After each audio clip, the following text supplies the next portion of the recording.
Well, October kind of defied the odds, I guess, again, and the statisticians, with global stocks clocking up their 7th consecutive month of gains. I mean, it's really been a great period to be an investor.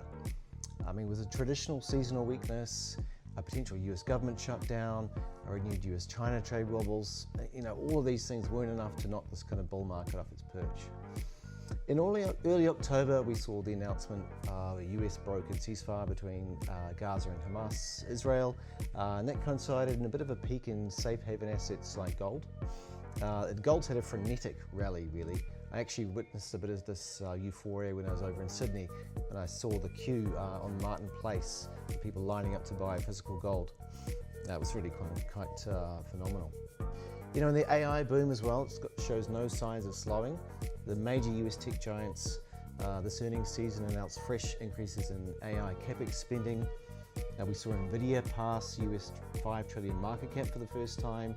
Amidst this kind of massive data center building spree that's going on, it almost feels like sort of 19th century railroad boom in scale and ambition. So this AI boom is really what's driving US growth at the moment and the stock market, and it's keeping overall sentiment quite bullish. As mentioned just before, we saw a US federal government go into shutdown early October. The markets again kind of just shrugged this off, seemingly confident that a resolution will be reached. Meanwhile, both the Federal Reserve and the RBNZ cut rates during the month.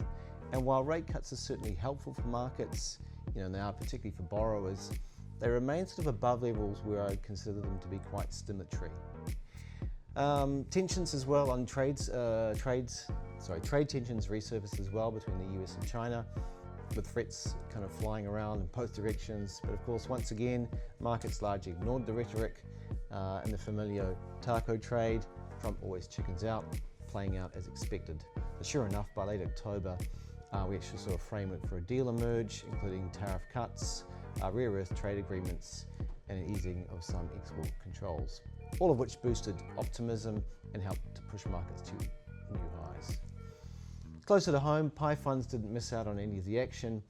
In fact, the PI Emerging Companies Fund was the standout performer. Congratulations again are due for our Australasian team. This marks the second PI product this year to become a 10-bagger, following on from the Australasian Growth Fund, which got there a couple of months ago. So this is really a great achievement for our team and something I'm very proud of. So with a strong US East earnings season behind us and the outlook still positive, the big question is, can markets continue on this rally and a bit of a chase into Christmas, or are we going to see a bit of an opposite of the seasonal effects and a bit of a pullback? Who knows? Stay tuned. I look forward to catching up with all of you if you can make it to the Investor Series Roadshow. Thank you.